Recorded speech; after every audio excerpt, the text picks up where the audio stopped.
moi, mon portefeuille de 15K, je suis passé à, je pense, j'ai dû monter à 150, je crois, à 140, 150, tu vois. Waouh, ah ouais, Et c'est énorme. je mets le doigt du coup dans l'investissement, dans l'immobilier, je mets le doigt dans les crypto-monnaies au passage. Ça prend du temps au final, tout ça. Ça prend du temps et puis moi perso j'y ai pris goût, tu vois. Ils pensent qu'ils vont acheter un appartement et qu'ils vont être riches. Mais en fait les gars, non. Nous ce qu'on fait souvent c'est qu'on leur crée une holding au-dessous de leur boîte. Après on leur crée une SCI, une société civile immobilière. Les amis, bienvenue dans ce nouveau podcast. Je n'ai pas encore malheureusement trouvé de nom. Ce sera le troisième de cette série. Je suis accompagné de Tristan, qui est expert en immobilier. Il dirige Montimo, qui est une société dans l'immobilier. Tu vas pouvoir te présenter. On a dit qu'on se tutoyait, les gars. Tu vas nous raconter un peu ton parcours.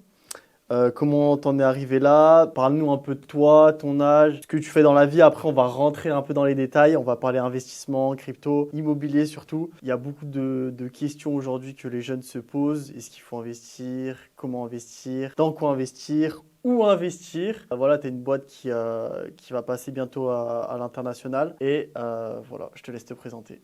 Ok, bah écoute déjà Walter, merci pour l'invitation. Super cool, je suis bien content d'être là. Écoute, moi du coup je m'appelle Tristan, comme tu l'as dit, bientôt 29 ans. Je suis ingénieur en bâtiment et travaux publics de formation, donc j'ai fait une école d'ingénieur à Saint-Étienne. Après l'école, j'ai bossé en tant que salarié dans deux boîtes pendant un peu plus de 4 ans. Puis j'ai investi en immobilier en parallèle de mes études. Donc attends, est-ce que tu peux expliquer à quel âge tu commences à investir par exemple? Ouais, alors exactement. Alors déjà, je me suis trompé, j'ai pas investi en parallèle de mes études, j'ai investi en parallèle de quand j'étais salarié. J'ai acheté mon premier appartement, j'avais tout juste 23 ans.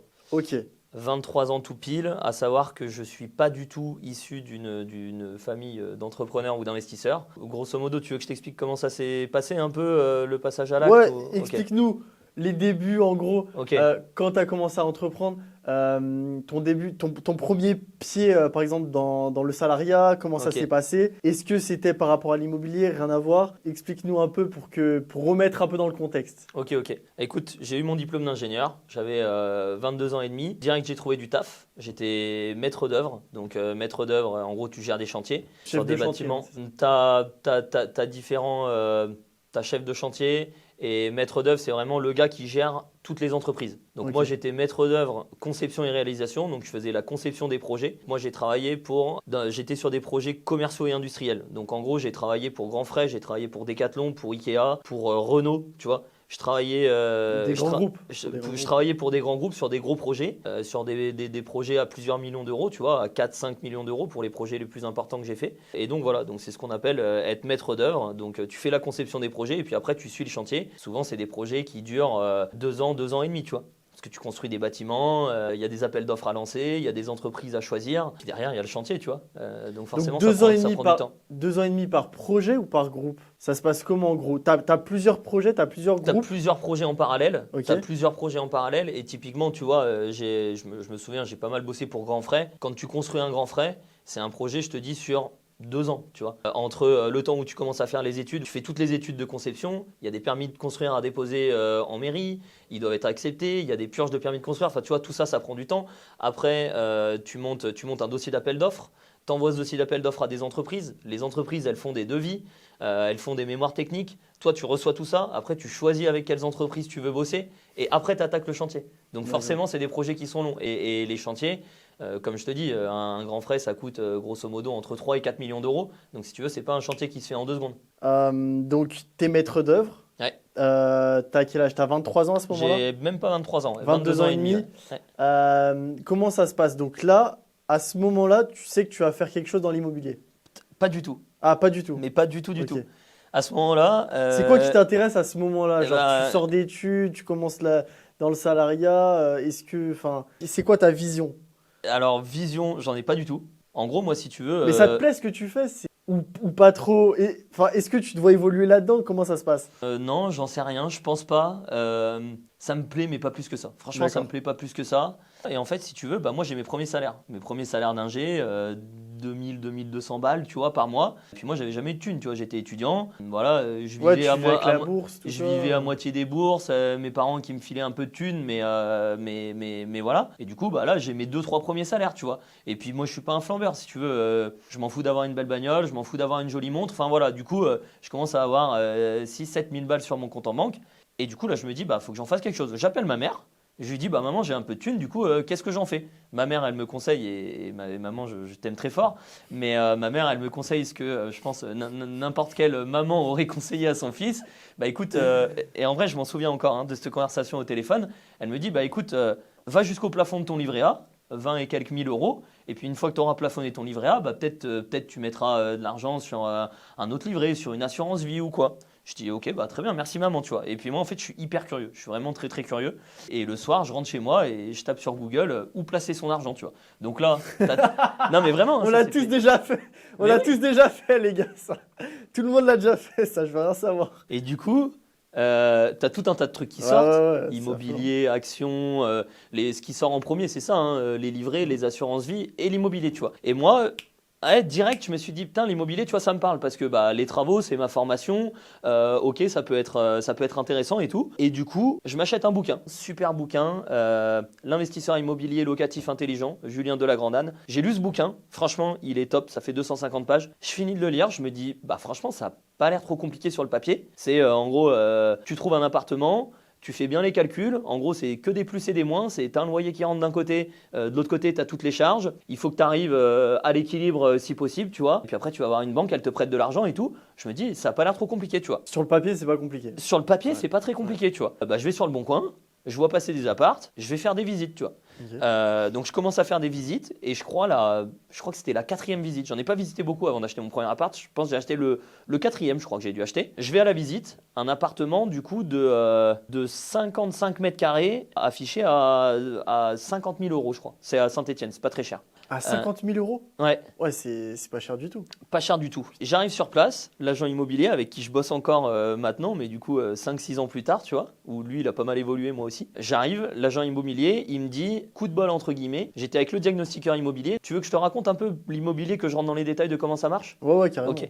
Donc un diagnostiqueur immobilier, c'est obligatoire dans le cadre d'une vente. Donc un diagnostiqueur immobilier, il va s'occuper de calculer la superficie du bien, et puis après il fait un diagnostic amiante, un diagnostic thermite, un diagnostic gaz, un diagnostic élec. Globalement, c'est un peu ça. Et du coup, là, le diagnostiqueur immobilier, il venait de passer dans l'appartement. Et en fait, il se trouve que cet appartement, la dame qui le vendait, elle en a hérité de son père. Et son père a toujours loué cet appartement comme un 55 mètres carrés. Du coup, elle l'a mis en vente. Elle a contacté l'agent immobilier. C'est un 55 mètres carrés. On le met en vente. Du coup, bah, je te dis 50 000 euros, je crois, à peu près. 52, parce que je crois que après, je l'ai négocié à 48. Mais 52 000 euros. Ok. Et l'agent immobilier, il me dit, quand j'étais avec elle, je lui dis, vous êtes sûr qu'il n'est pas plus grand l'appart? Parce que j'ai l'impression qu'il fait plus que 55 mètres carrés. Non, sûr et certain, mon père l'a toujours loué comme un 55 mètres carrés, il fait 55. Ok, pas de souci. L'agent immobilier, il fait passer le diagnostiqueur. Moi, j'étais le rendez-vous direct après le diagnostiqueur. Et en fait, le diagnostiqueur, il a dit, bah non, mais il fait 70 mètres carrés l'appart. Du coup, moi, l'agent immobilier, il me dit, vous êtes le premier à le visiter en sachant qu'il fait 70 mètres carrés, quoi, à 52 000 euros. J'ai pas encore appelé la vendeuse parce que moi, le truc, on a déjà commencé à le commercialiser sur le Bon Coin. Et si tu veux, un bien, quand tu le mets sur le Bon Coin à 52 000 euros, 55 mètres carrés, si 4 jours plus tard, tu dis que c'est un 70, il se fait griller auprès du marché, tu vois, parce que c'est un peu, tu vois, c'est un peu bizarre. Donc en gros, il m'a dit, bah en vrai, c'est une affaire en or. Et il avait raison. Donc je fais le tour de l'appart, machin, pas trop de travaux. Déjà qu'à la base, c'était une bonne affaire pour un 55 mètres carrés, mais pas trop de travaux. Je rentre chez moi, j'en parle à mon ex-copine, je lui dis, bah ça a l'air d'être une bonne affaire. Elle me dit, bah d'après ce que tu me dis, oui. J'appelle ma mère. Ma mère, elle me dit, écoute, je l'ai jamais fait, personne l'a jamais fait, je sais pas trop quoi dire. Si tu le sens, vas-y. C'est vrai que ça me paraît pas trop risqué. Surtout que tu me dis que c'est un 70 mètres carrés. Et du coup, bah, je fais une offre. Je crois qu'il était, je te dis, il devait être affiché à 52 000. Moi, je l'ai acheté 48, donc j'ai dû faire une offre à 46 000. Et voilà, et j'achète mon premier appart. Et du coup, j'achète un appart à 48 000 balles. Il fait 70 mètres carrés. Et concrètement, là, j'ai fait, je pense que pour l'instant, c'est la meilleure affaire que j'ai fait en immobilier. Ça m'est pas réarrivé, mais ça, c'est vraiment le coup de bol, tu vois. Ouais, le coup de bol. Ça se voyait que c'était destiné pour toi, du coup, grâce à ça. En ouais. Et donc, toi, à ce moment-là, est-ce que tu loues? Comment ça se passe? Parce que du coup, tu as une copine. Comment ça se passe? Est-ce que tu loues? Tu es en appart? Comment ça se passe? Est-ce que tu vas louer cet appart-là après? Est-ce que tu vas le rénover? Est-ce que tu fais appel à des architectes? Ou est-ce que c'est toi qui le rénoves? Comment ça se passe? Alors, cet appartement-là, globalement, il était en bon état. Il n'y avait pas beaucoup de travaux à faire. Donc, moi, j'étais en location à ce moment-là. J'avais pas, à ce moment-là, ma copine à cette époque, elle était encore en études. Donc, pas du tout de projet de s'acheter une résidence principale ou quoi, tu vois. Du coup, vous pouvez acheter des appartements locatifs. Vous n'avez pas prévu de vous acheter votre résidence principale. Vous pouvez quand même investir dans l'immobilier en achetant du locatif. Moi, en fait, si si tu veux, j'ai acheté 3 appartements et après j'ai acheté ma résidence principale. D'accord. Et Ok. après j'ai racheté 2 autres appartes. Mais en gros, j'ai acheté des appartements locatifs avant d'acheter ma résidence principale. Et ça se fait très bien. Alors ça dépend des villes, ça dépend de plein de choses, ça dépend de... Voilà, typiquement, un jeune qui se projette peut-être pas du tout dans la ville où il est, ça sert à rien d'acheter une résidence principale. Si derrière tu vas déménager dans un an, Bien sûr. tu vois, ça sert à rien. Bien sûr. Mais du coup, voilà, donc cet appartement-là, pas beaucoup de travaux à faire. J'ai refait une partie de la salle de bain. Donc là, j'ai fait appel à des artisans, j'ai fait appel à un plombier, à un carreleur. J'ai repeint 2-3 trucs, mais franchement, il n'y avait pas beaucoup de travaux. Donc t'en as pas eu pour bien cher, quoi. J'en ai, Pas, j'en ai eu pour 6 ou 7 000 balles de travaux. Enfin voilà, Ok. ça allait pas chercher très loin. Et après, je l'ai mis en location. Et depuis, il est toujours en loc. Et c'est un appartement que j'ai toujours, que là, je commence à réfléchir à revendre. Parce que ça doit faire 7 ans que je l'ai acheté. Donc j'ai déjà remboursé pas mal de crédits. En plus, j'ai une super plus-value dessus parce que je l'avais acheté 48 000 euros.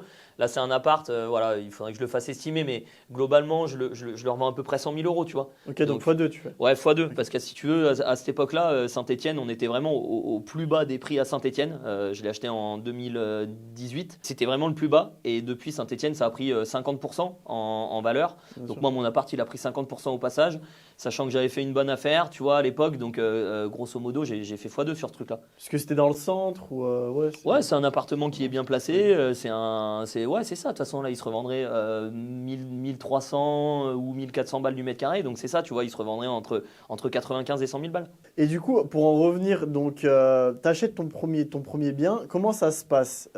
Combien t'apportes? Combien t'apportes? Est-ce que t'apportes tout? Est-ce que tu le payes comptant ou est-ce que tu le finances? Et si tu le finances, combien tu fais de prêts justement à la banque? Est-ce que tu vas voir ton banquier? Est-ce que justement tu dis que tu es en couple, tu montes tes fiches de paye? Comment ça se passe concrètement? Concrètement, donc ça c'était en 2018, l'accès au crédit bancaire était beaucoup plus simple, c'était vraiment tu vois, la meilleure période. On te posait pas 3000 questions, oui, qu'est-ce que tu fais? Alors si, mais en gros, les taux de crédit immobilier étaient très bas. C'est Ouais. quand on était à peu près à 1%, tu vois, Ah ouais. entre 0,5 et 1,5%, tu vois. Et c'était l'époque où ça faisait des crédits, des crédits à bloc. Et maintenant, c'est plus du tout ça. Donc, ce que je vous explique là, clairement, vous pouvez plus le faire maintenant, tu vois. Mais du coup, à cette époque-là, j'ai été voir un courtier, moi, qui s'est occupé d'aller voir plusieurs banques.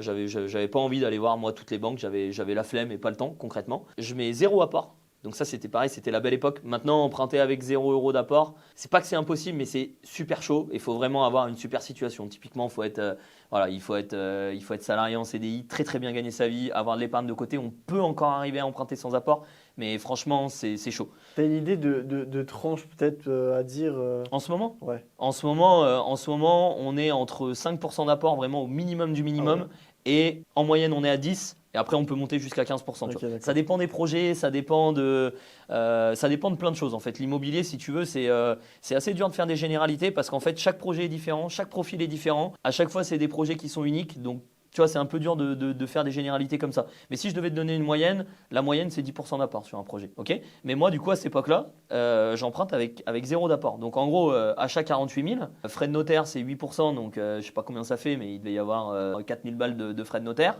8%, mais c'est que dalle. Ouais, 8% de frais de notaire. Ouais, c'est ça, c'est Parce que entre ça a 7 et augmenté 8%. maintenant, du coup. Non, les frais de notaire, les frais de notaire, ils sont toujours pareils. Ça a toujours été. Ouais, ça c'est l'État qui détermine. Ah non, mais c'est 8% par rapport au prix de l'appartement. C'est ça, Ouais, t'as le prix de l'achat, tu prends ouais, 8%, c'est les frais de notaire. Ok. À savoir que les frais de notaire, c'est pas tout ce qui va dans la poche des notaires. Hein, pour Ah oui, avoir, oui, je suis au parler courant avec de eux, l'histoire. voilà. Je suis au courant de l'histoire. Donc du coup, voilà, achat, travaux, frais de notaire, même les honoraires de mon courtier sont passés dans le crédit. Moi, j'ai mis 0. Je me suis fait emprunter, c'est ce qu'on appelle un emprunt à 110%. Je me suis fait prêter la totalité de la somme. Donc Ça, en fait, c'est j'ai pas mis d'apport dans le projet. On m'a prêté l'argent et puis depuis, concrètement, c'est mes locataires qui me payent mon crédit. Hein. Ok, donc c'est un cadeau. On va dire c'est un. C'est un cadeau. Bah après, il c'est faut un faire le cadeau. taf. Ouais, ouais. Après, Faut faire le taf. y aller Faut derrière. trouver l'appart. Faut aller voir les banques. Faut y aller. Faut porter un peu ses coronesses. Tu vois, 23 piges. Faut l'acheter. Tu vois l'appart après. Donc là, premier bien à 23 ans, qu'est-ce que tu te dis dans ta tête? Est-ce que tu t'imagines un peu commencer dans l'immobilier avec ça ou comment ça se passe après? Est-ce que tu continues ta vie de salarié justement à travers maître d'œuvre? Comment ça se passe concrètement? Est-ce que tu évolues? Est-ce que tu rachètes? Est-ce que tu te dis bon là je vais racheter à partir de quand? Alors du coup, c'est à ce moment-là où je mets le doigt, dans ce qui va être mon évolution de vie et ma vie de maintenant. Je mets le doigt du coup dans l'investissement, dans l'immobilier. Je mets le doigt dans les crypto-monnaies au passage, parce que du coup, j'ai un pote à moi de mon école d'ingénieur, Maxime, si tu te reconnais, je te passe le bonjour. Maxime qui achète aussi un appart. Il a commencé à acheter des crypto-monnaies, il m'en parle, moi ça m'intéresse, donc je commence à mettre le doigt dedans. Puis après Maxime, il me dit, putain, j'ai lu un livre de développement personnel, vas-y, je te le file, lis-le, ce sera intéressant. Je commence à lire un livre de dev perso et là, tu vois, je mets le doigt dedans et je commence à mettre le doigt dans le dev perso, dans l'investissement. Ah donc là ça commence. Là, ça commence, tu vois, ça commence comme ça. Ça commence avec ce premier appart que j'achète. Discussion vraiment avec Maxime et tu vois, Maxime maintenant, il est joueur de poker professionnel et c'est un super mec, il est au Mexique et puis on s'appelle souvent. Et voilà, tu vois, 6 ou 7 ans plus tard, on a tous les deux évolué de notre côté. C'est lui qui m'a mis le pied à l'étrier sur le dev perso et sur les cryptos. Et en fait, si tu veux, du coup, j'achète cet appart. 6 mois après, même pas, je crois 4-5 mois après, l'agent immobilier qui me l'a vendu, il m'appelle, il me dit j'ai un autre appart à vendre à Saint-Étienne, bonne affaire et tout. Je lui dis écoute, moi j'ai pas prévu de racheter un appart, tu sais. Il me dit comme tu veux, mais après ça te coûte rien de venir voir, tu vois. Je me dis bah vas-y, c'est vrai, il a raison, tu vois. Je vais le voir. Et pourquoi t'as pas prévu d'acheter un appart? Genre t'étais plus dans le... Enfin, Non, tu disais pas forcément que j'allais... J'avais pas pour projet de racheter un appart, tu Ok. vois. J'avais pas pour projet. Ok. Je sais pas, ce serait peut-être venu plus tard, mais bon écoute, il m'appelle, il arrive à me convaincre entre guillemets de venir le voir. Je vais le voir, petit appart, 30 mètres carrés, tout pourri lui par contre, j'ai tout refait à l'intérieur. 20, je saurais pas te dire, je sais que je l'ai payé 24 000 euros, mais il devait être affiché, il devait afficher 28 000 euros, tu vois. J'arrive, l'appart, il avait du potentiel, quoi. Un parquet en bois, une mezzanine, une cuisine sympa, mais par contre, voilà, de la pâture verte, et puis bon, il était vieux, tu vois, Ouais, vieillot, tout à et puis la salle de bain toute pourrie, il fallait tout refaire, tu vois. Du coup, écoute, je fais une offre, négociation, machin, j'achète l'appart, 24 000 balles. Je refais tout, j'en ai eu pour à peu près 20 000 euros de travaux. Là, je refais vraiment tout. Hein. Je change les fenêtres, je refais l'isolation, je repeins tout. Alors là, je fais rien. Je fais pas grand-chose, moi. Après, moi, c'est mon boulot, tu vois, de gérer des chantiers. Du coup, je fais appel à des artisans. Et puis les artisans, ils font le chantier. Je fais des plans, machin. Enfin, tu vois. Ouais. Moi, je kiffe ça, tu vois. C'est mon truc, les chantiers, ça m'amuse. Ouais, donc de par ton métier, en fait, tu peux te permettre justement de faire ça, en fait. C'est une continuité, on va dire. Ouais, en fait, si tu veux, moi, c'est sûr que c'est un avantage pour toute la partie travaux et souvent une des choses qui fait flipper les gens dans l'immobilier, c'est les travaux. Il y a des travaux à faire, je sais pas comment faire, j'ai pas les contacts et tout. Et c'est vrai, hein. Et c'est vrai. Moi, c'est vrai que c'est mon kiff. De une, j'aime bien faire ça m'amuse. Je sais faire. Je sais faire, j'ai les contacts, donc moi ça me fait pas peur et ça me fait même plus kiffer qu'autre chose, tu vois. Moi acheter des bouses et les rénover entièrement, j'adore ça. Donc voilà, tu vois, cet appartement-là, je le rénove, je le meuble, je le mets en loc, impeccable, tout roule bien. Et 6 mois plus tard, un peu pareil, un agent IMO qui m'appelle, non là c'est peut-être moi qui cherchais là cette fois, je crois que j'avais cherché. Et pareil, du coup tu vois, je rachète un appart, donc 3 apparts en 1 an et demi. Et du coup, et là tu vois, c'est là où dans ma boîte, tu vois, le boulot de maître d'œuvre, ça commençait à m'intéresser de moins en moins, tu vois. Parce que tu vois l'aspect dev perso, tu vois ce que tu fais en investissement, tu vois ce que tu arrives à faire tout seul, tu vois, c'était des petits projets, c'était un appartement. Enfin, pour moi, maintenant, c'est un petit projet. Mais à cette époque-là, je me disais, putain, je fais des trucs, je fais tout seul, tu vois. C'est moi qui cherche les apparts, c'est moi qui vais voir les banques, c'est moi qui fais mon crédit, c'est moi qui fais mes travaux. Ça prend du temps au final, tout ça. Ça prend du temps. Et puis, moi, perso, j'y ai pris goût, tu vois. J'y ai pris goût et je me suis rendu compte, en fait, il y a vraiment les trucs, je sais faire tout seul, tu vois. Puis bon, à cette époque-là, mes patrons de l'époque, c'était des gros cons, 2 gros cons. Donc j'avais pas envie de bosser pour ces mecs-là. Donc après j'ai changé de boîte, tu vois. Mais voilà, tout ça s'est mis un peu en... J'ai fait un peu plus d'1 an et demi dans ma première boîte, mais j'y suis pas resté très longtemps. Parce que les patrons, c'était des cons. Tous les gens qui bossaient dans la boîte, ils avaient pas envie de venir bosser. Il y avait pas une bonne dynamique. Enfin, on s'amusait pas, tu vois. Et moi, à côté, j'allais visiter mes apparts. En plus, je faisais de la danse, je m'éclatais et tout. Et puis vraiment, franchement, j'avais de moins en moins le goût d'aller au boulot, tu vois. Après, ma deuxième boîte, c'était un peu plus sympa. Il y avait une bien meilleure, tu vois, bien meilleure ambiance. Le chef, il était beaucoup plus cool. Après, moi, voilà, chemin faisant, si tu veux, ce que je me suis aperçu au fur et à mesure des années, alors vraiment, je regrette pas du tout. Si c'était à refaire, j'en sais rien, mais les années où j'ai été salarié, j'ai appris plein de trucs. Ouais, bien sûr. J'ai vu plein de trucs bien, pas non plus beaucoup de trucs bien, mais j'ai vu plein de trucs bien, j'ai appris à travailler. Et après, quand j'ai créé ma boîte, ça t'a servi. Ça m'a servi de ouf. Ça m'a servi de ouf. Je suis quand même super content d'avoir eu ces années-là, tu vois. Voilà, mais moi, je suis fait pour être entrepreneur. Voilà. Maintenant, je le sais. Donc là, on a parlé un peu de ton parcours. Là, on va rentrer un peu dans le vif du sujet, donc l'immobilier. Quelles compétences ou qualités il faut avoir pour déterminer un bien, pour commencer justement à être dans l'immobilier? Est-ce qu'il faut savoir vendre? Il faut savoir jouer un jeu d'acteur peut-être auprès des banques? Quel personnage il faut être quand tu es dans l'immobilier? Parce que Bah, je sais pas si tu connais Grant Cardone, qui est un très grand investisseur immobilier, non? Ça te dit, hein, aux États-Unis. Ça me parle. Ouais. Bref, bah lui, clairement, il est vraiment dans le dev perso, il se monte comme ça, etc. Enfin bref, il fait plein de trucs de fou. Voilà, là, moi, demain, je veux me lancer dans l'immobilier. Qui je suis, qui je dois être. Bah, il faut que tu sois toi. T'as pas de rôle à jouer, faut que tu sois toi. Ok, mais toi, par exemple, enfin, c'est quoi un peu, par exemple, ton conseil pour peut-être être vraiment dans l'immobilier, commencer à vouloir investir, commencer à vouloir gérer ses premiers biens immobiliers, tu vois? Je sais pas si tu vois. Ouais, non, je vois ce que tu veux dire. Bah, enfin, ce que je comprends, c'est comment se lancer, tu vois. C'est un peu, c'est quoi les étapes? Ouais, les étapes, enfin, suivre le processus. Ouais. C'est quoi le processus en gros à suivre, tu vois? Le processus, comme dans beaucoup de choses, je pense, c'est la formation. En premier, il faut se former. C'est si tu veux aller vouloir faire de l'immobilier et vouloir aller visiter des biens, acheter de l'immobilier et commencer à investir sans s'être formé, c'est une connerie. Si vous faites ça, vous allez vous viander. Donc je veux dire, il ne faut pas se dire je vais sur le terrain, je vais visiter des biens, advienne que pourra, j'y connais rien en fiscalité, j'y connais rien en financement, calcul de rentabilité, mais je le fais. Non, là franchement, vous avez toutes les chances de vous planter, il faut se former. Donc moi, si tu veux, je passe assez vite à l'action. Donc comme je t'ai dit, j'ai acheté mon premier appartement, j'avais lu un seul livre, mais j'avais quand même lu un livre, tu vois. Des fois, tu as des mecs, ils vont acheter des biens sans jamais avoir lu un bouquin sur l'investissement immobilier. Enfin, il y a un moment, je veux dire, on n'achète pas des baguettes de pain, tu vois. On achète, bon là, les chiffres dont je parle, c'est des petits chiffres, mais ça se compte souvent en centaines de milliers d'euros. Donc tu n'achètes pas une baguette de pain, donc voilà. Et après, j'ai acheté mon premier appartement, et après, je peux te dire que des bouquins et des formations, j'en ai fait un paquet. Moi, c'est comme ça que je me suis formé au fur et à mesure. Après, des bouquins et des formations d'immobilier, je peux pas te dire combien d'heures j'en ai passé, mais j'y ai passé des heures et des heures à tout comprendre comment ça fonctionne. Donc ça c'est la première étape. Après, franchement, une fois que tu as compris comment ça fonctionne, Ça se répète en fait. En fait, c'est le même va processus. sur le bon à chaque coin, fois. fais des visites, trouve des bonnes affaires, fais bien tes calculs de rentabilité et avance. Et après voilà, c'est tout. Enfin, c'est pas sur le principe, c'est pas plus compliqué que ça. Par contre, faut se former. Donc la formation, c'est ce que tu prioriserais du coup avant. Sûr et certain. Lire des livres, formation, regarder des vidéos YouTube peut-être. Ouais.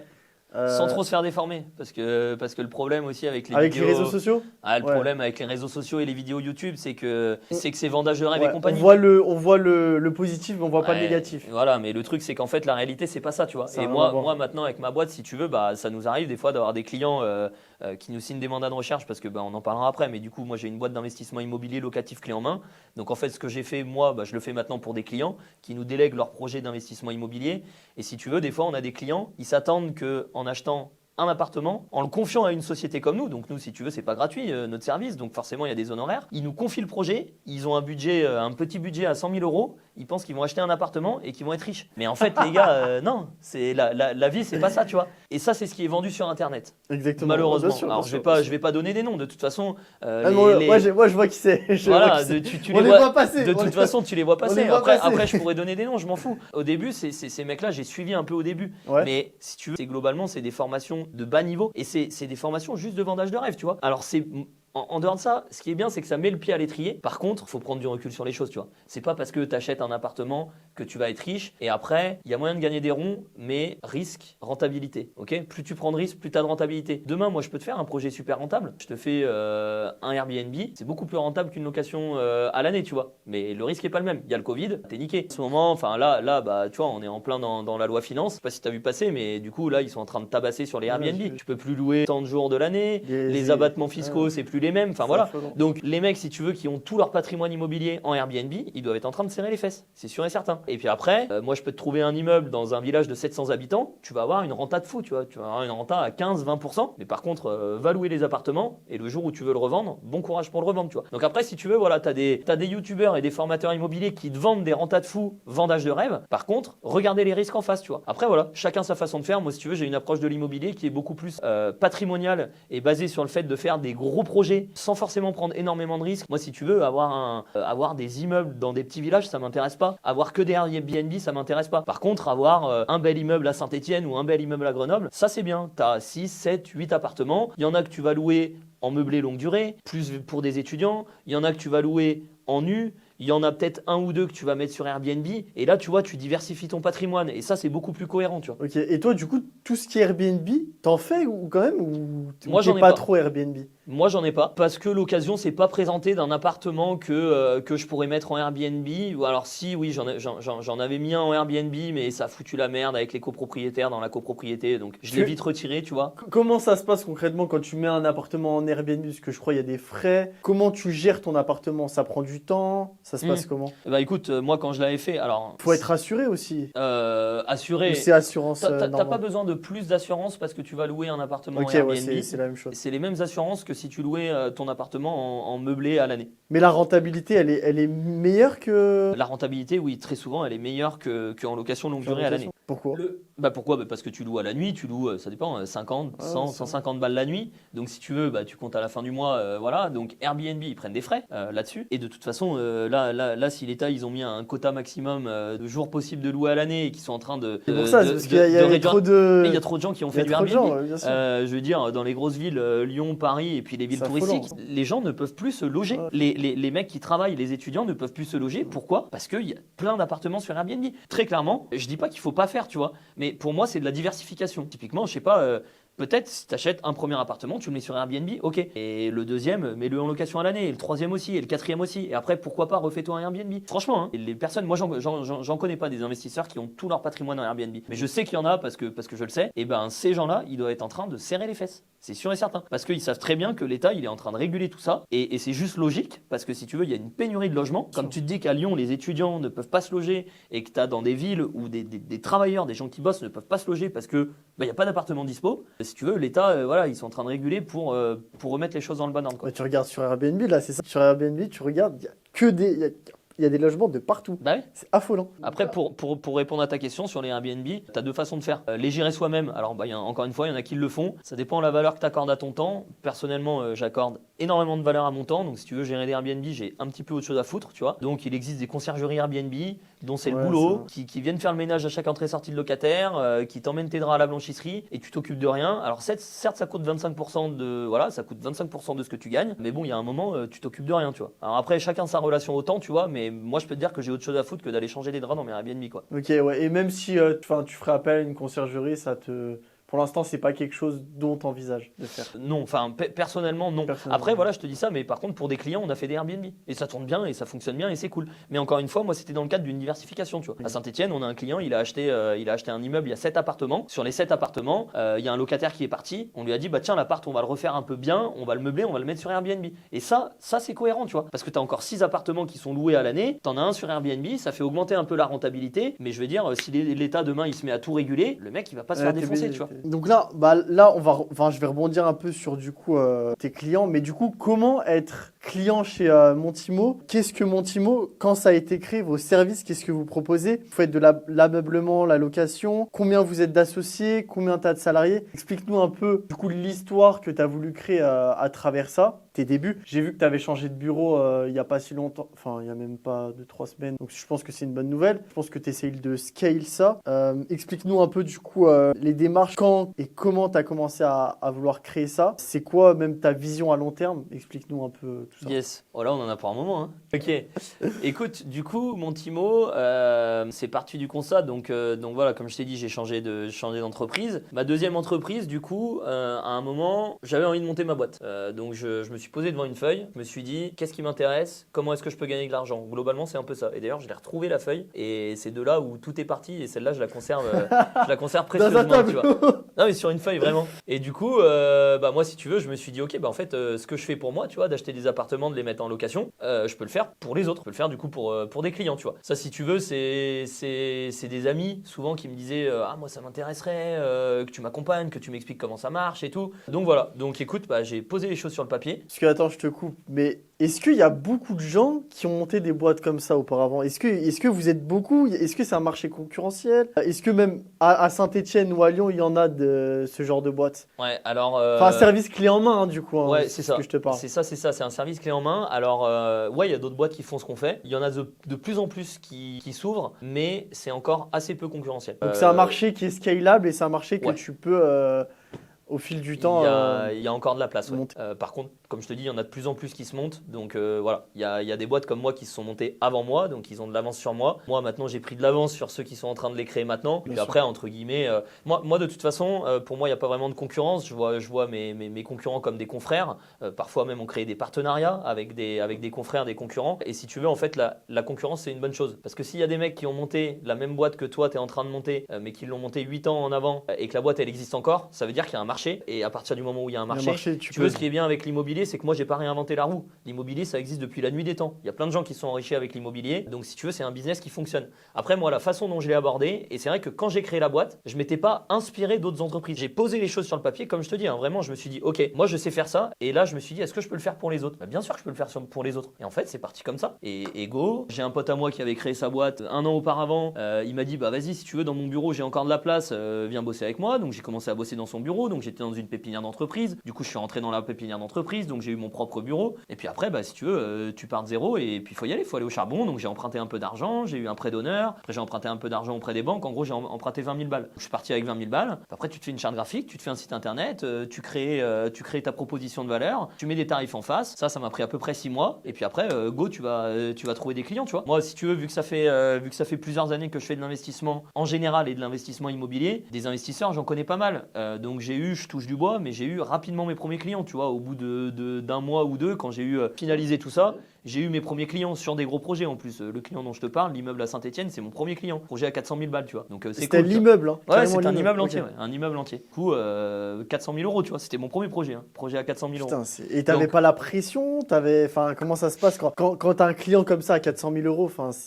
T'es comment? Bah écoute, moi ça va, mais parce que tu débutais là, du coup, c'était. Je débutais avec mon entreprise. Ouais. Mais moi, si tu veux. Mais t'avais déjà tes compétences d'avant, t'avais déjà compétences, je les ai. J'ai déjà géré des projets. J'avais déjà géré des projets à plusieurs millions d'euros. Ouais. Moi, si tu veux, un projet à 400 000 euros, pour moi, c'est un petit projet. C'était un petit projet. Voilà. Alors, après, à cette époque-là, j'étais tout seul, donc c'était déjà bien assez gros quand j'étais tout seul, tu vois. Après, ouais, ça se fait comme ça. Mon Timo, qu'est-ce qu'on fait du coup? Pour répondre à ta question, du coup, on fait de l'investissement immobilier locatif clé en main. Donc, en gros, on accompagne nos clients du début à la fin de leur projet d'investissement immobilier. Donc, pour ça, en fait, on a 8 étapes. La première étape, si tu veux, c'est la stratégie patrimoniale et le cadrage financier. Donc, ça, c'est quelle est la stratégie patrimoniale de ton projet d'investissement immobilier? Et là, souvent, on défocus un peu et c'est en fait quelle est ta stratégie patrimoniale globale. Donc si tu veux, on parle d'immobilier, mais très souvent on parle de gestion de patrimoine en général. Donc moi je suis pas conseiller en gestion de patrimoine, mais j'ai des partenaires avec lesquels je bosse. En soi, moi j'ai les connaissances, mais j'ai pas le diplôme. Tu vois, je suis pas IOBSP, il faut être agréé par l'autorité des marchés financiers. Ça je le suis pas encore. Je fasse des formations. Expliquer ce que c'est un conseiller de charge. C'était quoi? Un conseiller en gestion de patrimoine. Conseiller en gestion de patrimoine, si tu veux, bah, c'est quelqu'un qui t'aide à gérer et à faire grossir ton patrimoine. Il faut avoir fait certaines formations pour ça. Moi, vu que j'ai un diplôme d'ingénieur, j'ai pas un diplôme dans la finance, bah du coup, je peux pas être agréé par l'autorité des marchés financiers, donc il faudrait que je reprenne des études et tout si je veux. J'ai pas envie, mais du coup, je bosse avec des partenaires sur cette partie-là. Après, moi, si tu veux, à mon échelle, j'ai quand même pas mal de connaissances, donc voilà, il y a tout un tas de sujets que je traite à mon échelle, et si j'ai besoin, je me fais accompagner de mes partenaires, tu vois. Donc, on fait la stratégie patrimoniale et la définition de la capacité d'emprunt, c'est OK. Qui es-tu? Combien gagnes-tu? Est-ce que tu as des crédits? Où est-ce que tu habites? Est-ce que tu es en CDI? Est-ce que tu es entrepreneur? Est-ce que tu as des crédits immobiliers? Et combien tu as d'épargne de côté? Ok, à partir de ça, on dit bah tu peux emprunter tant. Si tu mets tant d'apport, tu peux emprunter tant. Ok. Et nous on essaye tout, enfin c'est pas on essaye, c'est toujours on voit le maximum empruntable. Typiquement, je peux très bien te dire bah toi tu peux emprunter au maximum 100 000. Donc on sait qu'on va partir sur un petit projet. Tu peux emprunter au maximum 2 millions, ce qui est très largement possible, tu vois. Si tu peux emprunter au maximum 2 millions, bah on va pas faire un projet à 2 millions. On va peut-être faire un projet à 500 000, tu vois. Ça, tu vois, c'est à définir ensemble. Donc ça, c'est la première étape. Et ça, c'est vraiment le point de départ de tout projet immobilier. C'est qu'est-ce que j'ai envie de faire, combien je peux emprunter. L'étape d'après, bah, c'est la chasse immobilière. Donc là, on va sur le terrain. Nous, on a des chasseurs dans nos agences qui sont tout le temps sur le terrain. Ils sont en relation avec les agents immobiliers, avec des marchands de biens, en direct avec des propriétaires. Et du coup, bah, on trouve des bonnes affaires. Concrètement, de toute façon, en immobilier, les deux choses les plus importantes, c'est pouvoir emprunter de l'argent. Si tu peux pas emprunter de l'argent, tu peux pas faire de projet immobilier. Tu peux emprunter de l'argent, bah, tu peux en faire. Et la deuxième chose, c'est bien acheter. Il faut trouver des bons projets. T'achètes un bon projet, franchement, c'est cool et j'allais dire c'est jackpot, c'est pas que c'est jackpot, mais tu vas t'enrichir. T'achètes un projet de merde, tu peux te foutre sacrément dans la merde. Parce que si tu veux, vu que nous on emprunte de l'argent, t'as de l'effet de levier. Donc, je sais pas, admettons, tu mets 20 000 euros dans un projet, tu vas faire un projet à 250 000. Si le projet il est bien, ça se passe bien, c'est cool, tu t'enrichis. Si le projet il est pas bien, c'est la merde. Parce que t'as un crédit. Si tu veux, tu as l'effet de levier et l'effet de massue. Ouais, bien sûr. Ça peut te tomber sur la gueule si le projet que tu as acheté, il est pas bien, tu vois. Ou si tu as des emmerdes pendant les travaux, ou si. Donc, tu as tout un tas de trucs auxquels il faut faire gaffe, quoi. Ouais, et du coup, c'est vous qui gérez ça, toute cette partie-là? Ouais. Toute la partie, justement, de faire en sorte que ça se lève et que ça, justement, ça se baisse pas? Ouais, exactement. Et c'est déjà arrivé que ça s'est baissé? Enfin, vous avez déjà eu des petites ruptures comme ça? Écoute, moi pour l'instant, je touche du bois, ça va. Tous mes projets sont bien passés. J'ai jamais eu encore de gros soucis ou de grosses couilles. Après, encore une fois, je sais ce que je fais si tu veux. Parce que vous avez un portefeuille de combien de clients environ là, à l'heure actuelle? Ouais, j'ai essayé d'y réfléchir avant. J'ai pas fait les comptes de combien d'appartements nos clients ont acheté, mais on doit être pas loin de 60, je pense. 60 appartements, je pense. En gros, du coup, imaginons, bah voilà, je suis client chez Montimo, donc je signe chez vous. C'est quoi en fait les honoraires que vous prenez? Et ben nous en fait on prend des honoraires sur le prix d'achat du bien. Donc après je vais pas détailler nos honoraires et combien on prend, mais en gros c'est en fonction du prix d'achat. Donc nous on a un pourcentage du prix d'achat qui est pour nous c'est des honoraires de chasse immobilière, de recherche de biens.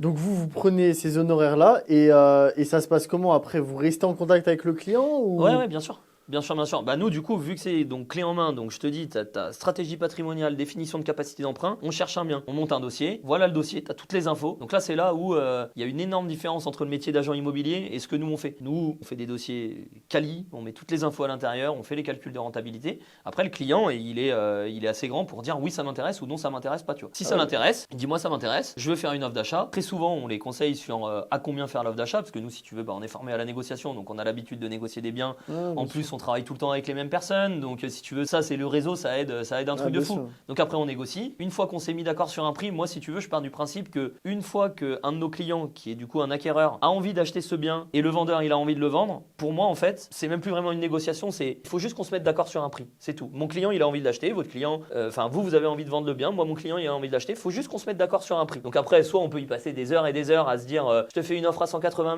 000, moi je te fais une contre-offre à 200, je te fais une contre-offre à 183 ou quoi. Ou sinon, nous ce qu'on fait concrètement, c'est qu'on est au téléphone, on dit en vrai, il est affiché 200 000, c'est peut-être trop cher ou pas, hein. Des fois si ça se trouve le prix affiché en fait c'est le vrai prix. C'est déjà un super bon prix, tu vois. Ouais. Et dans ce cas-là, faut l'acheter à ce prix-là, tu vois. Mais parfois, c'est un peu trop cher. Je dis écoute, 200 000, c'est trop cher. Nous, on n'est pas rentable. Nous, à 187 000, on est rentable. Donc, vois avec ton client vendeur. Je lui dis à 187 000, il l'achète. Le prêt, il est validé et tout. Derrière, ça va rouler. En plus, on travaille entre professionnels et tout. Et nous, c'est comme ça qu'on fonctionne, tu vois. On négocie au téléphone, on se met d'accord sur un prix d'achat. Puis après, on signe un compromis. Et voilà. Donc nous, si tu veux, après, nos clients, on a notre cabinet de notaires partenaires. Donc on a nos notaires partenaires avec lesquels on a l'habitude de bosser, tu vois. Une fois que tu as signé un compromis, il faut trouver le financement bancaire. Là, il y a deux possibilités. Nous, si tu veux, tout est à tiroir chez nous. Le client, il peut prendre que la recherche du bien s'il veut, et puis après, il se débrouille sur la suite. Et s'il veut tout prendre, il peut tout prendre. Donc pour le financement bancaire, s'il veut pas faire appel à nous, il va voir les banques. Et nous, on a des contacts en banque, on peut lui filer, mais par contre, c'est à lui de faire le taf, c'est à lui de monter son dossier et à lui d'aller voir les gens. Ou sinon, il bosse avec nos partenaires qui sont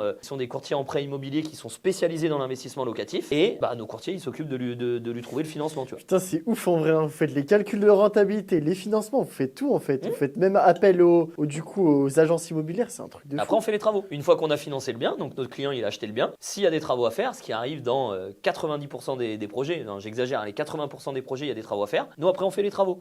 Donc, on fait les travaux tout corps d'état. On est contractant général. Donc, nous, on a toute notre palette d'artisans, les carreleurs, les plaquistes, les électriciens, les plombiers, tout, la toiture, tout ce que tu veux. Nous, après, on gère le chantier. Donc, on fait les travaux. Si on veut louer des appartements meublés, on fait l'ameublement et la décoration, on monte les cuisines, enfin tu vois, on fait tout ça. Et après on fait aussi la gestion locative. Donc une fois que le bien il est tout nickel, pareil, il y a deux possibilités. Soit le client, il veut gérer son bien tout seul, faire les quittances de loyer, et puis il y a une merde dans l'appartement, le locataire il t'appelle directement en tant que propriétaire. Soit sinon il nous le délègue, et du coup le propriétaire il est jamais en relation directe avec ses locataires. C'est nous qui nous occupons de trouver les locataires, c'est nous qui faisons les états des lieux d'entrée, les états des lieux de sortie, et puis dès qu'il y a un souci, le locataire il nous appelle nous et il appelle pas le propriétaire. Et après on se met d'accord sur un montant au-dessus duquel le propriétaire il faut qu'on le contacte. Souvent c'est entre 200 et 250 euros. En gros, toutes les petites réparations en dessous de 250 balles, on les fait sans en parler au propriétaire, comme ça il est pas emmerdé. Tout ce qui est au-dessus, on fait faire des devis et puis après il faut que ce soit à lui de valider, tu vois. Prestation clé en main. Mais parce que tu vois, moi concrètement, que je te le dise, je n'ai jamais vu ça de ma vie. Enfin, tu vois, avant de te connaître, je ne connaissais pas ça. Je ne connaissais pas les prestations clés en main comme ça que tu proposes. Enfin, c'est rare quand même. C'est pour ça que je te dis qu'il y a pas quelque chose de très connu, mais même en termes de métier. Même en termes de métier. Ouais. Enfin, très peu de gens font ça. Ouais. T'es d'accord Et avec tu moi? sais pourquoi? Parce que c'est dur.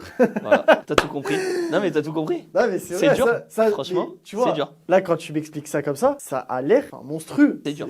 Il faut avoir une charge mentale quand même. Ouais, il faut avoir une charge mentale. Il faut connaître un paquet de trucs. Ouais, bien sûr. Donc, bravo pour ton parcours en tout cas. On va parler un peu de la crise immobilière actuelle. Est-ce que, bon voilà, on l'a dit tout à l'heure, il y a de moins en moins de logements du coup de disponibles à Lyon, à Paris, même dans le sud de la France, c'est affolant. Comment ça se fait? Est-ce que c'est le moment d'acheter? Est-ce que c'est le moment de vendre? Pourtant, on est où? On se situe où? On se met dans quelle tranche? Là actuellement, est-ce qu'en 2024, bon, j'imagine que c'est pas le moment d'acheter, mais qu'est-ce qu'on fait en fait si jamais on a envie de vendre, si on a envie d'acheter, si jamais on est jeune et par exemple, voilà, on a 23 ans, 25 ans, on peut se permettre d'acheter un bien immobilier, qu'est-ce qu'il faut faire? Est-ce qu'il faut acheter ou attendre que les taux baissent? Alors, c'est très personnel, hein.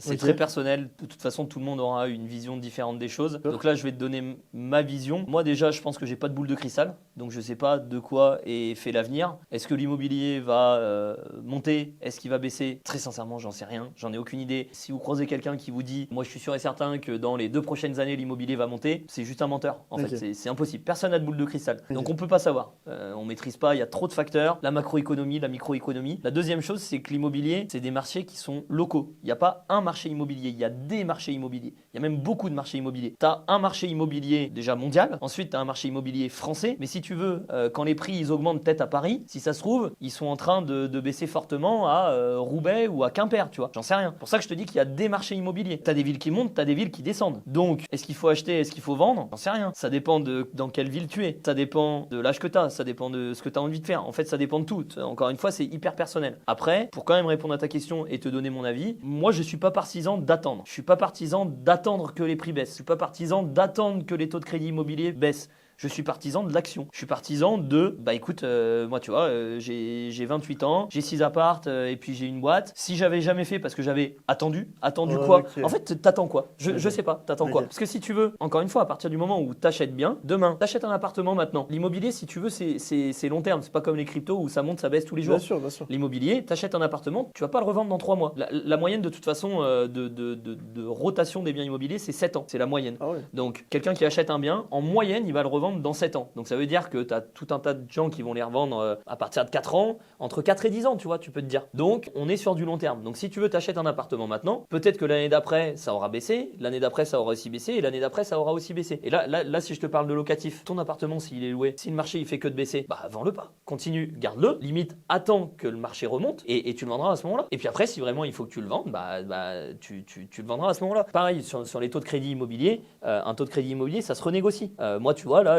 j'ai acheté un appart il y a un an, je crois. Tu dois avoir un taux à 4,15 ou à 4,25 dessus, donc ce qui est beaucoup, alors que mon premier crédit que j'ai fait, je devais être à 1,15, je crois, tu vois. Mais ce crédit-là, je m'en fous parce que je vais le renégocier en fait. Je pense que dans un an, je vais retourner voir les banques, je vais dire, bah écoutez, le taux à 4,15, bah vous me le faites baisser, vous me proposez quoi? Puis après, tu fais jouer la concurrence des banques. Et si la banque, tu vois, typiquement, ce bien-là, je crois que mon crédit, il est au CIC. Si le CIC, ils veulent pas me baisser mon taux de crédit immobilier, je vais aller voir le Crédit Agricole, la Caisse d'épargne, le Crédit Mutuel, je vais leur dire, vous me proposez combien pour acheter le crédit? Et puis après, c'est de la mise en concurrence. Mais non, mais c'est comme ça que ça marche. Ok, ouais, c'est lourd, mais c'est super intéressant. Et là, est-ce que tu peux nous expliquer concrètement, tu as combien de crédits sur le dos à l'heure actuelle? Parce que là, tu dois être. Enfin, non, du coup, t'es pas endetté. Ah si, bah Ouais, si, je suis endetté. Ouais, t'es endetté, Ah, mais si, du je coup, suis t'as un endetté, ouais. patrimoine quand même immobilier. J'ai un Enfin, patrimoine. en fait, tu t'endettes pour enrichir ton patrimoine, du coup. C'est ça, en fait, si tu veux, je m'endette, j'emprunte de l'argent auprès de la banque. On appelle ça comment? C'est un endettement? Taux d'endettement. Ouais, taux d'endettement. Ouais. Si tu veux t'emprunter de l'argent auprès de la banque pour acheter un bien immobilier, après tous les mois tu vas rembourser du crédit et tu vas rembourser du coût du capital. Et donc en fait, au fur et à mesure des années, bah, ton capital restendu, il diminue jusqu'à arriver à zéro. Et du coup, typiquement si tu empruntes sur 20 ans, bah, au bout de 20 ans, il te reste plus de crédit à rembourser et l'appartement il est à toi. Toi, en général, t'empruntes sur combien de temps? Et ben moi j'emprunte au début j'ai emprunté sur 25 ans, après j'ai emprunté sur 20 ans, là j'ai emprunté sur 15. C'est pas forcément ce qui est conseillé. Moi si tu veux maintenant j'ai une approche de l'immobilier où j'ai envie de rembourser du capital à mort, Ok. à mort,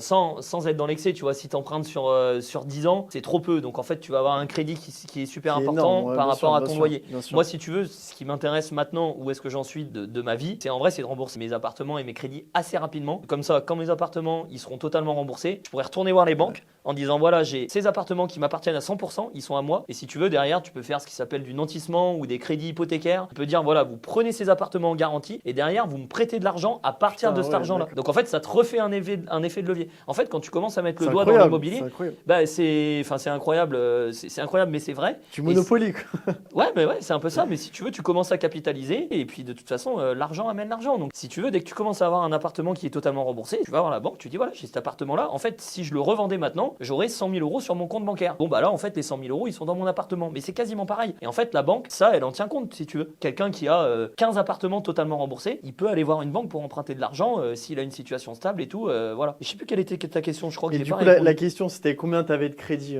Ah ouais, combien j'ai de crédit? Ouais, j'étais en train d'y réfléchir. Je dois avoir un demi-million à peu près. Je dois avoir 500 000, je pense. Ce qui est pas énorme en fait. Hein. J'aurais pu faire beaucoup plus, tu vois, si c'était à refaire. J'aurais pu acheter encore plus d'immobilier quand j'étais salarié. Mais voilà, c'est la vie, c'est comme ça. À cette époque-là, je faisais beaucoup de danse parce que j'étais danseur de haut niveau. Et du coup, je consacrais pas tout mon temps en dehors du boulot à l'immobilier. Je faisais aussi beaucoup de danse, tu vois, à cette époque-là. Donc j'aurais pu en faire plus. J'aurais pu lever encore plus de dettes, tu vois. Parce que là, tu dis que j'aurais pu, mais du coup, là, tu peux plus en faire. Et ben là, vu que ma boîte pour l'instant elle a moins de 2 ans, c'est plus compliqué pour moi d'aller voir les banques. Après, là, bientôt la boîte elle va avoir 2 ans. Concrètement, je pourrais aller refaire des crédits immobiliers dès l'année prochaine, je pense, parce que j'ai 2 bons bilans. Donc voilà. Après, voilà, moi je vais C'est pas le pas faire. encore, ouais, je vais pas le tu faire vas parce réfléchir. que parce que j'ai plus envie de réinvestir dans ma boîte que d'investir dans l'immobilier. Mais ça, après, voilà, c'est Choix personnel. choix personnel, exactement. Ok. Là, on va parler un peu de ton chiffre d'affaires, justement, de ta boîte. C'est quoi la plus grosse transaction que vous avez faite, dans l'immobilier? Tu peux nous en parler et on va dire la plus basse que vous ayez faite pour donner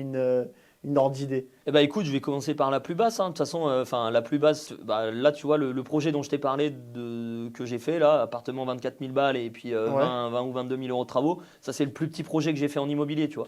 Là pour nos clients, le plus petit projet, tu vois, je crois que c'était un achat à 55 ou 60 000 euros avec 10 000 euros de travaux. Tu vois, c'est des projets à 70 000 euros. Et ça t'intéresse quand même ou tu te fixes un budget avec eux? Enfin, il y a quand même un budget minimum ou pas trop? Pour l'instant, on prend encore les Petit petits budget. entre Ouais. guillemets budgets et petits clients. À un moment, on s'était posé la question de mettre un montant Ouais. minimum. On l'a pas fait. Ce sera une réflexion à avoir. À avoir Ça, dans c'est une l'avenir, réflexion Bien d'entreprise. sûr. Derrière, si tu veux, les petits clients, ça peut devenir des gros clients après, tu vois. Donc le Ok, fait de les faire donc rentrer pas par la négliger, petite quoi. porte, c'est à ne pas négliger. C'est pas là où on gagne le plus d'argent, mais d'un autre côté, ça peut faire des petits. Et si tu veux un petit client qui est content, il va peut-être en parler autour de lui. Il va te recommander. Et si ça se trouve, il va te recommander auprès de son pote ou de ses parents qui sont blindés et qui vont faire un projet à 2 millions avec toi, tu vois. Et après, non, le projet pour l'instant, le plus gros qu'on a fait avec la boîte, comme je t'ai dit, tu vois, c'est une boîte qui a bientôt 2 ans, donc ça reste quand même encore une jeune boîte. C'est un 800 000 euros tout compris, tu vois. Donc là, on parle On parle d'un immeuble. immeuble, ouais. On parle d'un immeuble de 9 appartements, achat 450 ou 470 000 et 250 000 euros de travaux, tu vois. J'ai pas tous les chiffres en tête, mais globalement, c'est un peu ça le projet, tu vois. Ok, et tes clients, en moyenne, ils ont quel âge? Est-ce que c'est des personnes âgées, c'est des personnes retraitées, c'est On des a jeunes tout. personnes? On Ah ouais. a tout, ouais, vraiment. En fait, les plus jeunes, ils ont 23 ans. 22, tu vois, 22, 23 ans, là. Deux jeunes ingénieurs, ils ont 22 ans, tu vois. Et après, notre client le plus âgé, il doit être pas loin de la soixantaine, tu vois. D'accord, ok. Donc ouais, il y a de tout en fait. Il y a de Là, tout. les familles, Nous, si tu veux, en fait, nos clients et les personnes qui peuvent investir dans l'immobilier, c'est un petit peu, entre guillemets, tout le monde. Et c'est tous les salariés en CDI qui gagnent en gros plus de 2000 balles par mois. T'es salarié en CDI et puis que t'as pas des crédits tout autour du ventre, tu peux emprunter de l'argent pour acheter de l'immobilier. Et puis après, nous, notre deuxième cible, nos deux autres cibles de clientèle, c'est toutes les professions libérales, les kinés, les chirurgiens, les médecins. Tous ces gens-là, ils ont de l'argent et en plus, ils ont pas le temps. Donc nous, Ils veulent déléguer. c'est tout trouvé, tu vois. Et puis après, les dirigeants d'entreprise. On kiffe bosser avec les dirigeants d'entreprise parce que étant nous-mêmes chefs d'entreprise, on sait ce que c'est de quand tu es focus sur ta boîte, tu te concentres que sur ta boîte, sauf que du coup, tu prends pas le temps de faire de l'immobilier à côté. Que moi, s'il y a une histoire d'un ami qui était un de mes danseurs quand j'étais prof de danse, il avait une boîte d'élec, ce gars, il a repris la boîte de son père, donc quand il l'a reprise, tu vois, il y a 15 ans, ils étaient 2 ou 3. Lui, il l'a fait monter à 25-30, tu vois, donc une bonne boîte qui tournait super bien. Il s'était acheté une super baraque, super bagnole, enfin vraiment tout bien, la belle vie, quoi. Covid, du coup, chaud, un peu moins de clients, embrouille avec un de ses salariés qu'il a foutu au prud'homme. Et tu vois, un peu la dégringolade, boîte fermée, liquidation judiciaire et la totale. Donc vendu la maison, machin, avec une famille derrière et des enfants. Ah si, vraiment la sale histoire, tu vois. Et ce gars-là a été bouffé avec lui un soir, il m'a dit putain, fais chier que je t'ai pas rencontré quand j'avais encore ma boîte, parce que si j'avais su, je me serais acheté, puis j'ai quelques appartements, puis lui, vu sa boîte, tu vois, une boîte qui tournait bien, qui générait plusieurs millions d'euros de chiffre d'affaires, il aurait pu s'acheter 5, 6 immeubles, tu vois. Il aurait peut-être pu s'acheter 50 ou 60 appartements. Ils ont écoulé sa boîte, il avait quand même ses 60 apparts. Et le gars, là, si tu veux, il est reparti tout seul, auto-entrepreneur, électricien. Il repart de zéro, tu vois. Alors que s'il avait capitalisé, si tu veux, quand t'es entrepreneur, tu passes du temps à bosser comme un chien. C'est pas toujours facile et tout. Ça, il faut capitaliser. Et si tu veux, ce que nous on fait avec les chefs d'entreprise, encore une fois, on fait leur stratégie patrimoniale et très souvent, bon, ça dépend. Il y a des gens qui sont déjà structurés, qui ont déjà des holdings, mais des fois, on a des clients, ils ont juste leur boîte. Nous, ce qu'on fait souvent, c'est qu'on leur crée une holding au-dessous de leur boîte. Après, on leur crée une SCI, une société civile immobilière. Et après, tu peux faire transiter l'argent de ta boîte à ta holding qui la renvoie vers ta SCI. Et en plus, tu payes pas de fiscalité et tout. Et ça fonctionne super bien. Et si tu veux, au moins, tu passes du temps à bosser pour ta boîte et à développer ta boîte. Et à côté, ce que tu gagnes, la trésorerie que tu as en plus, tu en investis une partie en IMO. Et puis, tu peux même en investir une partie en crypto, une partie en action. Au moins, tu capitalises. Parce que si tu veux, une boîte, ça fonctionne bien, c'est cool. Mais par contre, le jour où ça peut fermer, tu vois, il peut t'arriver un truc auquel tu n'étais pas prêt. Et le jour où tu fermes, si tu n'as pas capitalisé, et tu te retrouves niqué. Ouais. Voilà. Liquidation judiciaire. Dernière petite question dans l'immobilier, après on va parler des marchés un peu financiers, tout ça. À partir de combien réellement on peut dire qu'on est rentable, on peut dire qu'on est rentier, on va dire, dans l'immobilier? Est-ce que c'est un mot qui te parle? Est-ce que c'est un mot que t'aimes, le terme de dire ouais je suis rentier? Alors, pour répondre à ta question, non, j'aime pas du tout le mot rentier, mais pas du tout. Je t'explique pourquoi. Moi, concrètement, quand j'ai commencé à investir, je pensais que mon objectif, c'était d'être libre financièrement, de ne plus avoir à travailler, de vivre de mes biens immobiliers, tu vois. La réalité, c'est que c'est possible, et je vais expliquer comment faire. Par contre, est-ce que c'est ça qu'on a envie dans la vie, tu vois? Chacun a des ambitions différentes, chacun fait ce qu'il veut de sa vie, mais est-ce que le jour où tu es rentier immobilier et que tu gagnes, on va dire, 2500 balles par mois avec ton immobilier, est-ce que ça va te faire kiffer d'aller siroter des cocktails aux Maldives, à Ibiza, à l'île Maurice toute la journée, à rien foutre? Je suis pas sûr. Alors, pour en côtoyer des personnes qui sont clairement libres financièrement, et j'en connais un paquet, des millionnaires, j'en connais plein. Qui sont rentiers ou rien à voir? Qui pourraient ne plus travailler. Parce Mais ils qu'ils ont travaillent toujours. largement assez d'argent pour ne plus travailler. Mais ils travaillent toujours. Parce qu'en fait, c'est kiffant. C'est juste kiffant. Enfin, travailler, moi je kiffe travailler. Demain, tu me files 10 millions d'euros, je te dis bah merci, c'est sympa, mais je bosse. En fait, j'aime ça m'anime, j'aime créer des projets. Donc voilà, donc pour moi, être rentier, c'est pas du tout une finalité en soi, mais pas du tout. Après, tout le monde est différent et concrètement, de toute façon, quand tu te lances dans un processus d'enrichissement, il y a du travail derrière, que ce soit dans l'immobilier, dans les actions, dans tout ce que tu veux. Et quand en fait, tu arrives au point d'arriver, admettons, 2500 euros par mois, en fait, quand tu y es arrivé, tu te rends compte que t'as pas envie de boire des cocktails toute la journée, parce que tu vas juste te faire chier en fait. Du coup, tu vas continuer à bosser et à capitaliser sur ce que tu as fait avant. Et c'est ce qui arrive tout le temps, hein, je te le dis. Mais bon, cela dit, pour ta réponse sur le mot rentier, en vrai, c'est ça.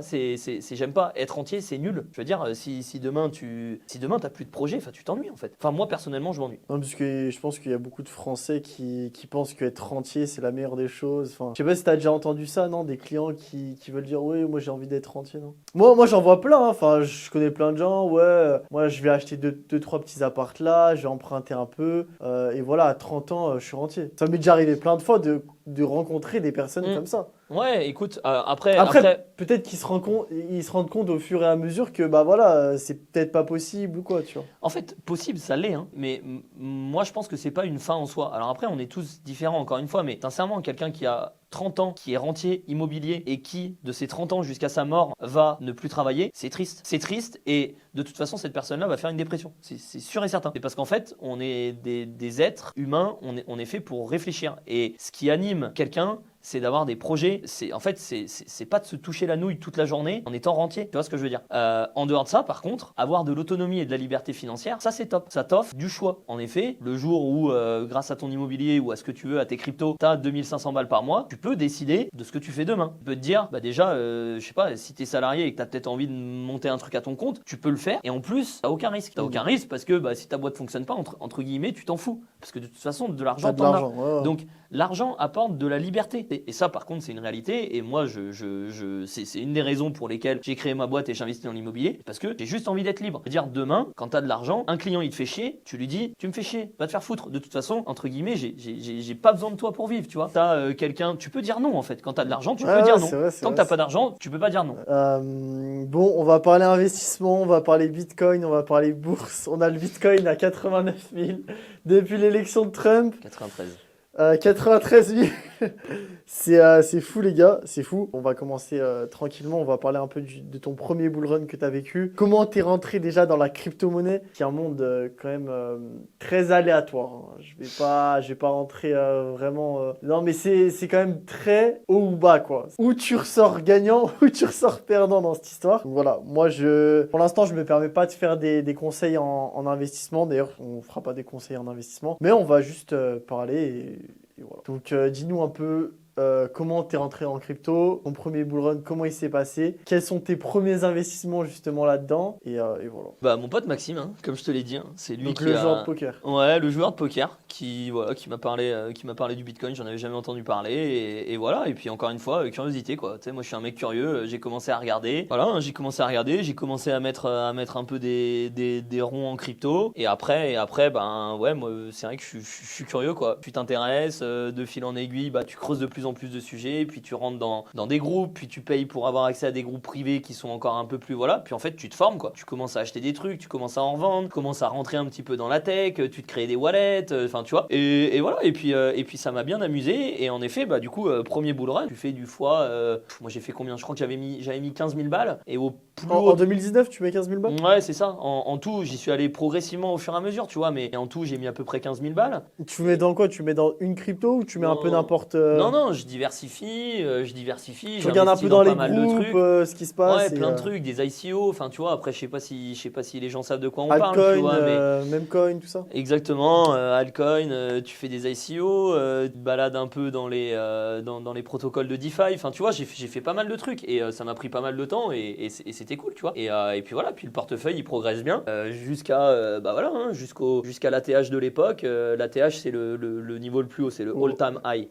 Jusqu'à l'ATH de l'époque qui devait, c'était combien? C'était 64, 65K, tu vois. Ouais, à ce moment-là, ton portefeuille, enfin moi mon portefeuille de 15K, je suis passé à, je pense j'ai dû monter à 150, je crois, à 140, 150, tu vois. Waouh, ah ouais, c'est énorme. Après c'est premier bull run et tu maîtrises pas et en fait tu penses que ça va monter jusqu'au bout du ciel, tu vois. J'en connais plein qui se sont fait. Ah ouais, mais ça c'est l'expérience. Mais ça c'est l'expérience. Après tu te fais avoir une fois, tu te fais pas avoir deux fois. Ouais, tu te fais pas avoir deux fois si tu tiens compte de l'expérience. Ouais. Parce que des gens qui se font tout le temps niquer. Hein. En fait les marchés financiers, ils sont pas là pour te faire gagner de l'argent. Bien sûr. Donc il y a encore une fois formation, énormément de formation. Moi le nombre d'heures que j'ai passé à écouter des podcasts, à être sur des forums, sur des machins pour comprendre comment ça fonctionne, les bonnes et les moins bonnes affaires, c'est des heures et des heures et des heures et des heures de boulot. Donc voilà. Et puis ouais, bah la finalité c'est que la fin du bull run de 140, je suis redescendu à 50, 55 je crois. Wow, mais je m'en suis pas si mal sorti, tu vois. Mais donc comment ça s'est passé? C'est que t'as pas vendu assez vite. Bah ouais. Et tu penses que ça va remonter. Et c'est du jour au lendemain que toi ça s'est fait aussi. Non, bah si tu veux ça prend 6 mois, mais tu vois 6 mois ton portefeuille qui dégringole, puis au bout d'un moment... Et à un moment tu te dis pas ouais je vais vendre. Bah c'est dur, enfin franchement en fait si tu veux c'est des choses à vivre. Tant que tu l'as pas vécu, c'est super dur les marchés financiers, vraiment. C'est dur à comprendre. C'est dur à comprendre, il y a beaucoup de psychologie en fait. C'est un métier. Et ça t'apprend énormément sur toi, et sur ta psychologie, ton aversion au risque. Après voilà, on a tous une aversion au risque qui est différente. Tu peux te permettre des choses quand t'as 20 ans ou 25 ans que tu peux pas te permettre quand t'en as 60 et que t'as des gamins. Si tu veux, si tu commences à vendre ta baraque pour acheter du bitcoin alors que tu as 2 enfants et que tu es marié, c'est débile. Quand tu as 23 ans, tu peux mettre 10 000 euros dans le bitcoin, entre guillemets, tu n'as pas grand chose à perdre, tu as toute la vie devant toi. Enfin, tu vois, faut corréler le truc. Moi, si tu veux, j'ai commencé à investir en crypto, j'avais quoi? J'avais 24 ans. Ouais, tu connaissais rien, tu t'en foutais. Les risques, ils sont pas importants, tu vois. Donc voilà. Et de toute façon, le fait de faire et d'investir, ça te fait monter en expérience. Là, je peux te dire que le deuxième bull run, j'ai une gestion qui est bien différente du premier, tu vois. Mais voilà. Et du coup, tu as remis entre temps. Est-ce que tu as replacé de l'argent ou t'es parti de ton wallet du premier bull run? Non, je suis parti de mon wallet du premier bull run. En fait, et t'as tout réinvesti, c'est ça? Moi, j'ai tout mis en USDT. J'étais en dollars. À un moment où je suis sorti, je devais avoir 55-60K. Et puis ça, en fait, si tu veux, je me le suis jamais mis sur mon compte bancaire. Je l'ai toujours gardé en crypto. Je l'avais mis sur ma ledger Secure, tu vois. Et puis après, j'ai vécu tout l'hiver crypto et la latéralisation de 2 ans qu'il y a eu. Sauf que moi, pendant ce temps-là, contrairement à ce que beaucoup de gens font, où ils vont se détourner du truc, faire autre chose, et ils reviendront quand tout le monde recommencera à parler du du Bitcoin. Sauf que moi, je suis resté dans cet univers-là. J'ai encore compris des choses. J'ai continué à me former, j'ai continué à apprendre. Et j'étais là au tout début du redémarrage, quand on était à 15 ou à 20 000, il y a de ça un an, tu vois. Et du coup, bah, moi, j'ai tout revécu de la remontée. Et voilà. Et maintenant, il faut arriver à sortir. Ouais, parce qu'on est à 93K. Là, maintenant, c'est pas le moment d'acheter. C'est le moment de sortir. Là. Et du coup, là, toi, est-ce que tu as vendu? Qu'est-ce que tu as fait alors? Ah, moi, maintenant, j'ai une stratégie qui est.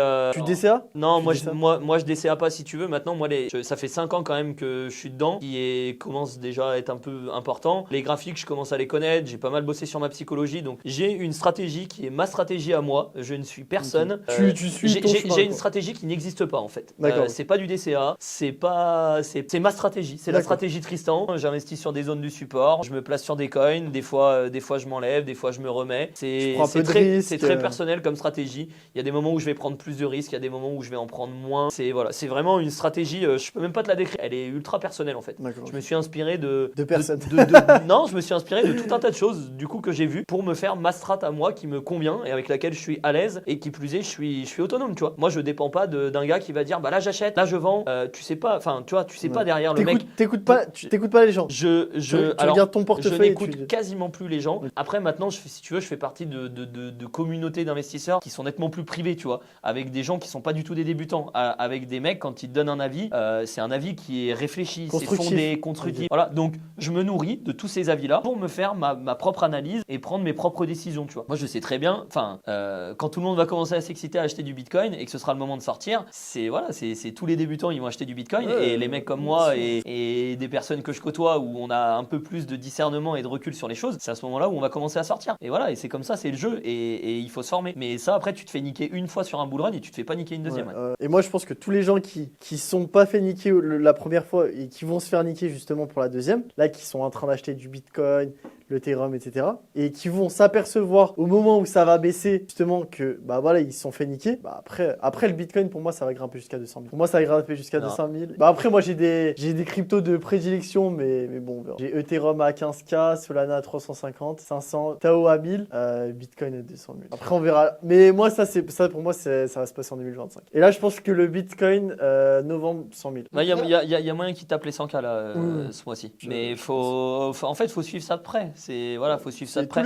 Et moi je pense qu'il faut surtout pas, je vais pas trop me permettre de donner c'est ma vision des choses, on va dire que c'est pas des conseils en investissement, de penser que le Bitcoin ira à 200K, c'est bien, tu vois, ça permet d'avoir une vision. Par contre, je pense qu'il faut pas se dire je ne sortirai pas du marché tant qu'il n'est pas à 200K. Je veux dire, si il est à 198K et qu'à 198K, ça pue la mort et que tu as envie de sortir parce que tu es plus à l'aise et parce que peut-être ton portefeuille il a fait x10, mais sors en fait, il faut que tu arrives à dormir la nuit, tu vois. Sors, casse-toi de ce marché de merde et voilà, tu vois. Moi déjà, sur mon wallet, j'ai un truc que je me dis tous les jours, à x5, soit je sors, soit je continue. Mais à x5, soit je sors, soit je continue. Tant que je suis pas à x5, je sors pas. Et si jamais je fais plus de x5, là c'est un plus gros risque, mais je prends. Tu peux sortir une partie et garder une partie aussi. Bah après moi je DCA pas mal. Donc toi là, tu as 28 ans, tu investis dans la crypto-monnaie, tu investis du coup dans ta boîte, tu investis du coup dans un patrimoine immobilier. Donc tu as 3 actifs.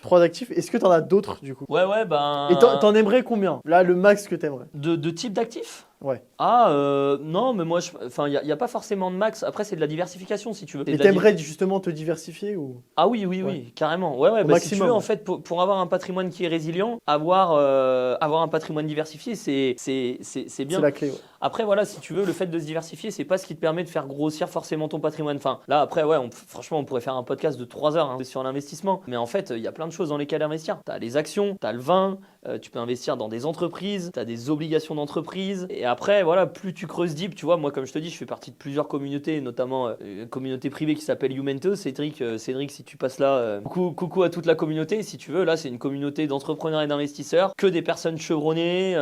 Ça fait un moment qu'ils sont dedans. Il y a beaucoup de millionnaires. On a accès à des deals que très peu de gens. La plupart des gens n'ont pas accès. Voilà, c'est tout. On peut investir dans des boîtes qui lèvent des fonds, mais c'est des choses privées, tu vois. Donc, tu vois, c'est des tickets à 5 ou 10K minimum. Mais ça, il faut avoir accès à ces trucs-là. Après, des fois, on fait des pools d'investisseurs où on se regroupe à plusieurs, tu vois. Typiquement, on peut se regrouper à 10 dans une SPV, ça s'appelle. C'est une société qui est créée pour l'occasion.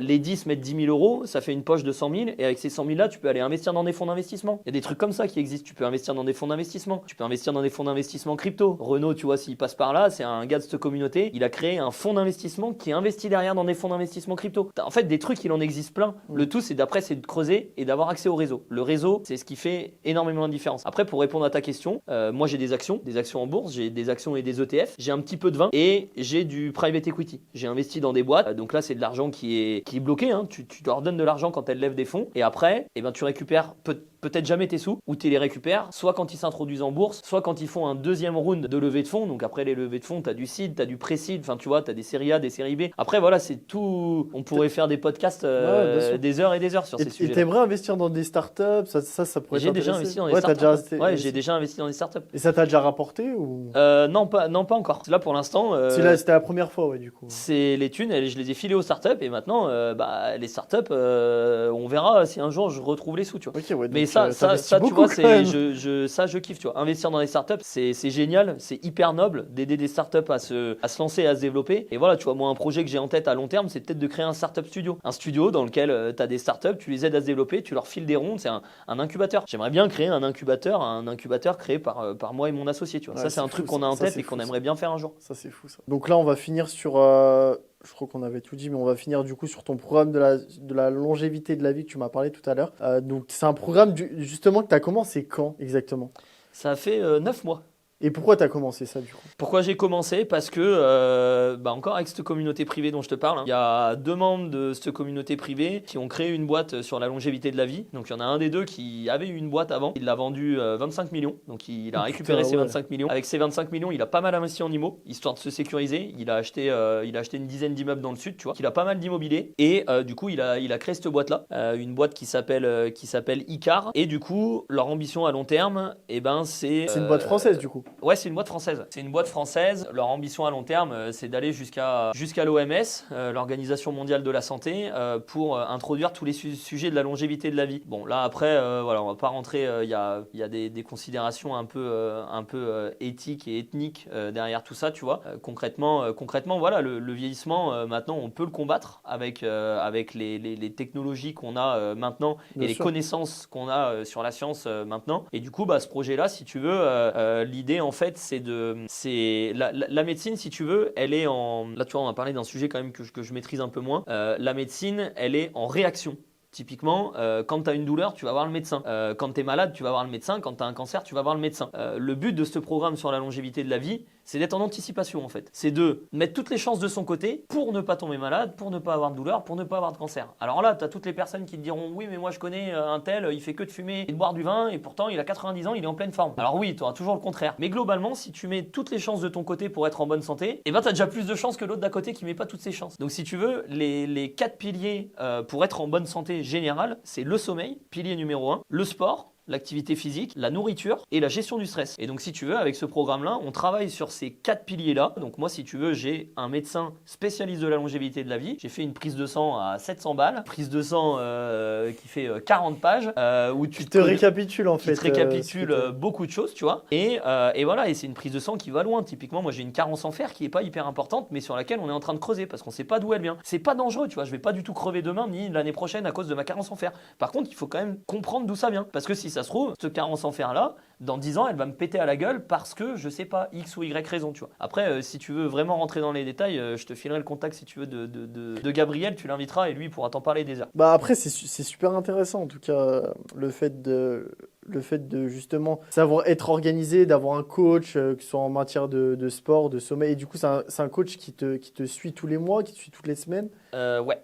Alors ouais, moi si tu veux, j'ai un groupe WhatsApp avec mon coach, donc je peux discuter avec lui souvent, enfin autant que je veux en fait. Et après ouais, j'ai une visio toutes les 2 semaines avec lui, et puis là je vais passer à une visio par semaine bientôt. Et donc avec lui on a travaillé sur ces sujets-là. Bon concrètement moi niveau sommeil bien, tu vois, j'ai mais 8 heures de sommeil. Faut dormir 8 heures par jour? Bah, ça dépend des gens. Moi, je sais que c'est 8 heures. Ça, pareil, tu vois, c'est des choses que j'ai analysées. Ça se calcule. Ça se calcule et ouais, exactement, ça se calcule. Il existe des agendas du sommeil où en fait, tu remplis cet agenda-là pendant 1 ou 2 mois. Puis à la fin, tu te fais aider souvent par un médecin du sommeil. Moi, c'était un médecin du sommeil qui avait travaillé avec moi sur ce truc-là. Et en fait, tu arrives à extraire des données, tu vois. Et puis moi, concrètement, bah, la donnée qui est ressortie, c'est voilà, quand tu dors 8 heures, tu es en pleine forme. Si tu dors 7, tu n'es pas assez en forme. Et tu n'as pas besoin de dormir 9. Voilà. Okay. Donc ça, tu vois, moi, je le sais. Moi, et par contre, et c'est une réalité. Je veux dire, si je dors 7 heures, franchement, le lendemain, je suis fatigué. Ouais, et je dors 8, je suis top de ma forme.